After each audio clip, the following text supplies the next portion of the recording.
किस तरह से फिर से जेएनयू जैसी जगह पर टुकड़े टुकड़े गैंग की वापसी के आरोप लग रहे हैं, किस तरह से नरेंद्र मोदी की कब्र खुदने के नारे लग रहे हैं जेएनयू में, और किस तरह से ऐसे नारे लगाने वालों को बचाने के लिए फिर से पूरा इकोसिस्टम उतर आया है। जेएनयू के नए कांड पर आज आपको एक एक डिटेल दिखाऊंगा।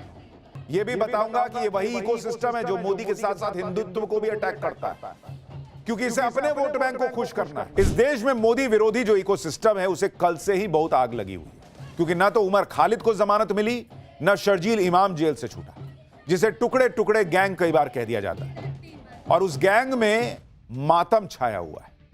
और उसका गुस्सा आप देखिए, ये लोग नरेंद्र मोदी पर गुस्सा निकाल रहे हैं। कोर्ट ने बेल नहीं दी है, ये मोदी को गाली दे रहे हैं, हिंदुत्व पर गुस्सा निकाल रहे हैं। मोदी और मोदी का सनातन इनके सीधे निशाने पर है।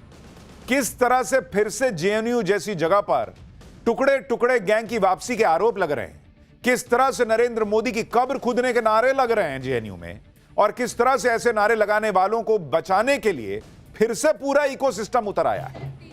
जेएनयू के नए कांड पर आज आपको एक एक डिटेल दिखाऊंगा। यह भी बताऊंगा कि यह वही इकोसिस्टम है जो मोदी के साथ साथ हिंदुत्व को भी अटैक करता है, क्योंकि इसे अपने वोट बैंक को खुश करना है। लेकिन इस इकोसिस्टम को आज और ज्यादा आग लग गई, क्योंकि हिंदुओं के पक्ष में कोर्ट का बड़ा फैसला आ गया, और इससे सनातन विरोधियों को तगड़ा करंट लगा होगा। हिंदुओं की बड़ी जीत हुई है, कोर्ट ने इनकी क्लास लगा दी बॉस। आज उसके बारे में भी बताऊंगा कि राहुल, प्रियंका, अखिलेश, ममता जैसे नेताओं को कैसे झटका लगा है, उद्धव ठाकरे को कैसे झटका लगा है। यह भी बताऊंगा कि जब सनातन पर हमले करके भी ये इकोसिस्टम कुछ बिगाड़ नहीं पा रहा, जब देश के अंदर मोदी पर लगातार अटैक करके भी बाल बांका नहीं कर पा रहा, अटैक करने की बातें करके, तो ये कैसे अमेरिका और ट्रंप से गिड़गिड़ा रहा है। भारत में कौन चाहता है कि वेनेजुएला जैसी हालत भारत की हो जाए?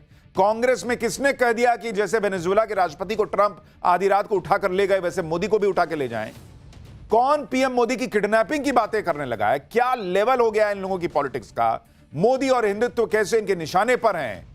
मोदी की कब्र खोदने वालों का दिल्ली पुलिस क्या अब इलाज करने जा रही है, सब बताऊंगा। बॉस, इस देश में गजब ही हो रखा है। कांग्रेस के नेता ट्रंप से कह रहे हैं कि मोदी को किडनैप करके ले जाएंगे क्या? अलग लेवल पे हैं ये लोग भाई। कभी नरेंद्र मोदी को मां की गाली दी जाती है, कभी उनकी कब्र खोदने की बातें होती हैं, और उसके बाद इस देश में कहा जाता है कि भाई बोलने की आजादी नहीं। अब और क्या बोलने को बच गया इन लोगों को? नरेंद्र मोदी से नफरत में ये लोग किस कदर अंधे हो चुके हैं, ये हम आपको आगे दिखाएंगे। लेकिन पहले ये देखिए कि इस इकोसिस्टम के अंदर नरेंद्र मोदी से नफरत की आग कैसे भड़की हुई। जेएनयू के अंदर फिर से टुकड़े टुकड़े गैंग की वापसी के आरोप लग रहे हैं, और नरेंद्र मोदी के खिलाफ खतरनाक नारे लग रहे हैं। जेएनयू के अंदर कल रात क्या हुआ, कैसे मोदी की, शाह की कब्र खुदेगी जेएनयू की जमीन पर?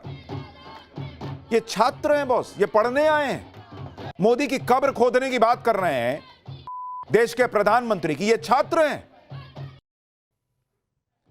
इनके मां बाप भी नहीं पूछते हैं क्या इनसे कि तुमको पढ़ने भेजा है कि कब्र खोदने भेजा है जी?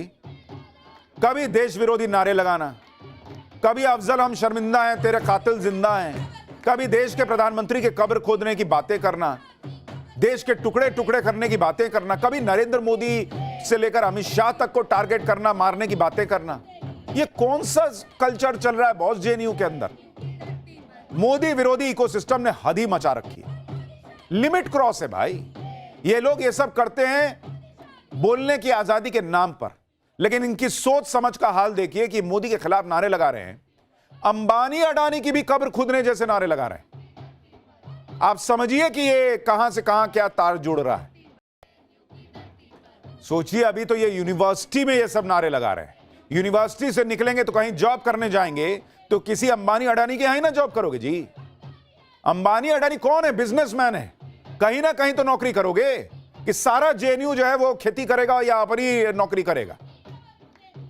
आप सोचिए, अंबानी अडानी करके इस देश के युवाओं के दिमाग में कैसे जहर भरा जा रहा है। मोदी, अडानी, अंबानी, ये वो प्रोपेगेंडा है जो हमारे यहां कांग्रेस और इंडी गठबंधन वाले दिन रात फैलाते रहते हैं।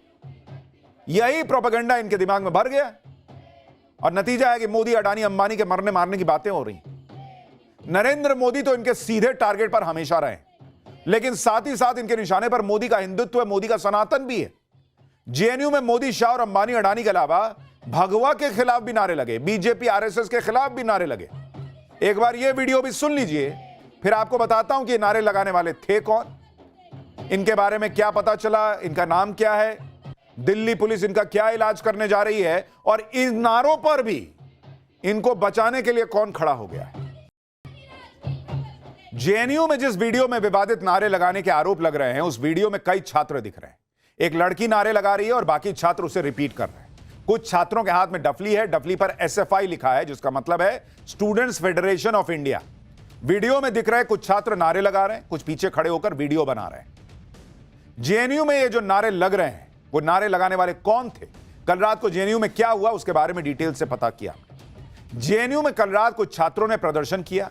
उसी प्रदर्शन के दौरान 35 सेकंड का यह वीडियो वायरल हो रहा है, जिसमें नरेंद्र मोदी और भगवा के खिलाफ नारे लगे, नरेंद्र मोदी और अमित शाह की कब्र खोदने के नारे लगे। इस वीडियो को उस प्रदर्शन में ही शामिल लोगों ने बनाया और उन्हीं के जरिए यह वीडियो बाहर आया। यूनिवर्सिटी प्रशासन के मुताबिक यह प्रदर्शन जेएनयू में साबरमती हॉस्टल के बाहर कल रात 10 बजे हुआ। यूनिवर्सिटी प्रशासन के मुताबिक यह जेएनयू छात्र संघ से जुड़े छात्रों ने इस प्रदर्शन को आयोजित किया था। इस प्रदर्शन को a night of resistance with guerrilla dhaba नाम दिया गया। दावा है कि 5 जनवरी 2020 को जेएनयू में जो हिंसा हुई थी, उसी के खिलाफ हर साल की तरह इस बार भी प्रदर्शन किया जा रहा था। हालांकि यूनिवर्सिटी प्रशासन के मुताबिक इस प्रदर्शन की आड़ में ही उमर खालिद और शर्जील इमाम पर सुप्रीम कोर्ट के फैसले को लेकर पीएम मोदी और अमित शाह के खिलाफ नारे लगाए गए। भाई 2020 में चीज हुई, तुम 2026 में मोदी और शाह की कब्र खोद रहे, कौन बात का? और वो भी उसी दिन जिस दिन उमर खालिद और शर्जील इमाम को जो है वो बेल नहीं मिली। ये सिर्फ कोइंसिडेंस है। बीजेपी भी दावा कर रही है कि जिस दिन उमर खालिद और शर्जील इमाम के खिलाफ फैसला आया, उसी रात को विरोध प्रदर्शन की आड़ में पीएम मोदी और अमित शाह के खिलाफ जहर उगला गया है। एक बार बीजेपी को सुनिए, फिर आपको बताता हूं कि इस मामले में दिल्ली पुलिस क्या कर रही है। मैं समझता हूं जेएनयू को कुछ लोग टुकड़े टुकड़े गैंग का एक अड्डा बना रखा है और उसमें राहुल गांधी जैसे मानसिकता, विकृत मानसिकता के लोग, टीएमसी जैसे, कम्युनिस्ट जैसे, ये सारे लोग टुकड़े टुकड़े गैंग के रूप में, और मोदी और अमित शाह कब्र खोदेगा। अरे मोदी अमित शाह भारत के दुश्मनों का कब्र खोदते हैं। और मुझे तो लगता है ऐसे लोगों पर देशद्रोह का मुकदमा चलना चाहिए। देखिए, सांपों के फन कुचले जा रहे हैं और सपोले बिलबिला रहे हैं। ये जो दंगाइयों के समर्थन में नारे लगाना, नक्सलवादियों के समर्थन में नारे लगाना, आतंकवादियों के समर्थन में नारे लगाना, अब ये नारे लगाने वाले लोग फ्रस्ट्रेट हो चुके हैं, हताश हो चुके हैं। देखिए, जेएनयू के अंदर जो नारे लगे हैं वो सोच अर्बन नक्सली सोच है, जिसका समर्थन राहुल गांधी और कांग्रेस पार्टी करते हैं। इन दोनों के समर्थन में कल कांग्रेस के नेता आए और अब जिस तरीके के नारे जेएनयू के अंदर लगे हैं, उसका भी मौन समर्थन कांग्रेस के नेता ही कर रहे हैं। जेएनयू में पीएम मोदी के खिलाफ लगे नारों पर अब कानूनी शिकंजा कसेगा। जेएनयू प्रशासन ने इस मामले में एफआईआर के लिए पुलिस को लेटर भी लिख दिया है। जेएनयू प्रशासन ने दिल्ली के वसंत कुंज थाने के एसएचओ को चिट्ठी लिखी है। लेटर में बताया गया कि जिस कार्यक्रम में विवादित नारे लगे उसमें 30 से 35 लोग जमा थे।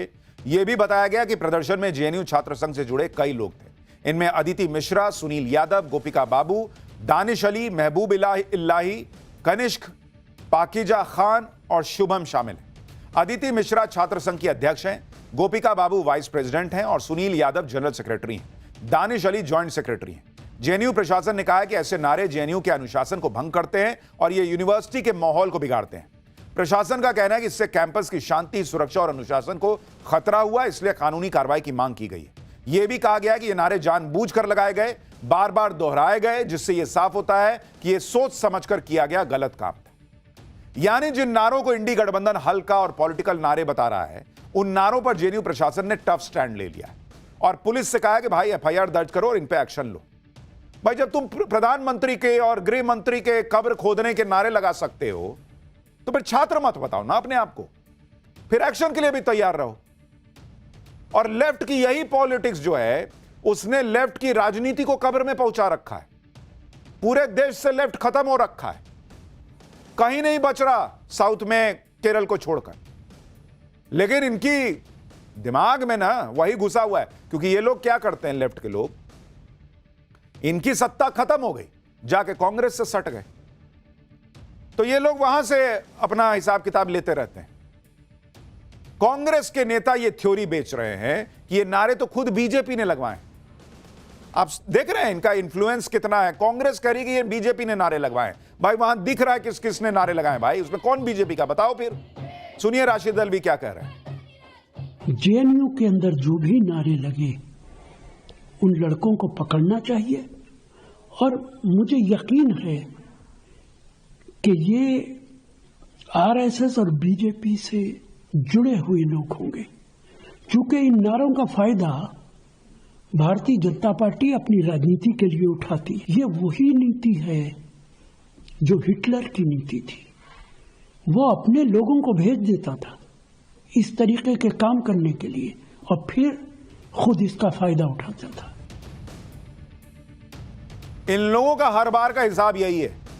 चुनावी मंच से नरेंद्र मोदी को मां की गाली दी गई, होगा कोई बीजेपी का आदमी होगा, बाद में निकला कौन। अभी यहां नारे लग गए, मोदी शाह की कब्र खुदेगी, कह रहे हैं बीजेपी वाले। अरे कहां से बीजेपी वाले हैं भाई? अब बीजेपी वाले थे तो लेफ्ट वाले जाके एफआईआर खुद करा देते कि बीजेपी वालों ने आके ये किया है। जेएनयू में जो नारे लगे उसे लेकर जेएनयू के छात्र संगठन और लेफ्ट से जुड़े छात्र नेताओं पर आरोप लग रहा है, लेकिन स्टूडेंट यूनियन इन नारों का बचाव कर रही है। जेएनयू स्टूडेंट्स यूनियन की अध्यक्ष अदिति मिश्रा ने कहा कि विरोध प्रदर्शन में लगाए गए सभी नारे वैचारिक थे और किसी पर व्यक्तिगत हमला नहीं करते थे, वे किसी के लिए निर्देशित नहीं थे। ये कौन सा वैचारिक नारा है जी कि मोदी शाह की कब्र कूदेगी? यही तुम्हारा विचार है? आज विचार है, कल को एक्शन हो जाएगा।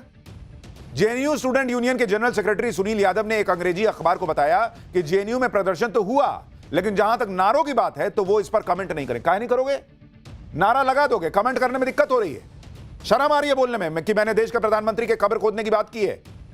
बताओ मां बाप को फोन करके कि मैं पढ़ने गया था और मैं वहां कब्र खोदने की बातें कर रहा हूं, नारे लगा रहा हूं। स्टूडेंट यूनियन इस पूरे विवाद का ठीकरा मीडिया पे फोड़ दिया। इन लोगों को कुछ नहीं मिलता है तो मीडिया पे डाल दो सब। कह रहा है कि मीडिया जेएनयू को बदनाम कर रहा है, नारे तुम लगा रहे हो, बदनाम मीडिया कर रही है। हालांकि जेएनयू के पढ़ रहे कई छात्र इन तरह के प्रदर्शन और नारों के खिलाफ हैं। एबीवीपी से जुड़े छात्र नेता और बाकी स्टूडेंट क्या कह रहे हैं, सुनिए एक बार। कतई निंदनीय है, इनकी कड़े से कड़े शब्दों में निंदा होनी चाहिए। ऐसे नारे भारत की संप्रभुता और भारत की जो अखंडता है उसके लिए एक बहुत बड़ा खतरा है, और देश भारत के प्रधानमंत्री और गृह मंत्री के खिलाफ भी नारेबाजी होती है और एबीपी आरएसएस की कब्र खोदने की बात कही जाती है। में सेमेस्टर ब्रेक चल रहा है तो यहाँ पे जनरली छात्र नहीं है। अच्छा, छात्र छुट्टियों पे हैं। छात्र जो कल प्रोटेस्ट ऑर्गेनाइज किया गया था वो जेएनयू जो चुन के इस पर आए, वामपंथी चुन के आए चारों के चारों सीट पे, उनके द्वारा, उन्हीं के कुछ जो लोग हैं उनके द्वारा भी, क्योंकि जेएनयू के नाम पे जो होता है बस उनके नाम पे हर बार जेएनयू के आम छात्र इसमें घसीटे जाते हैं। हमने हमारे जो जनरल सेक्रेटरी जो इसी बार चुन के आया, उनके द्वारा इस तमाम नारेबाजी और प्रोटेस्ट ऑर्गेनाइज किया गया था। वही मतलब लाइमलाइट का चेहरा वही थे। इस देश को तोड़ने की साजिश रच रहे हैं, उनके समर्थन में आप नारेबाजी कर रहे हैं। अभी कुछ दिन पहले हेडमा का एनकाउंटर हुआ, उसके समर्थन में आप नारेबाजी करते हैं।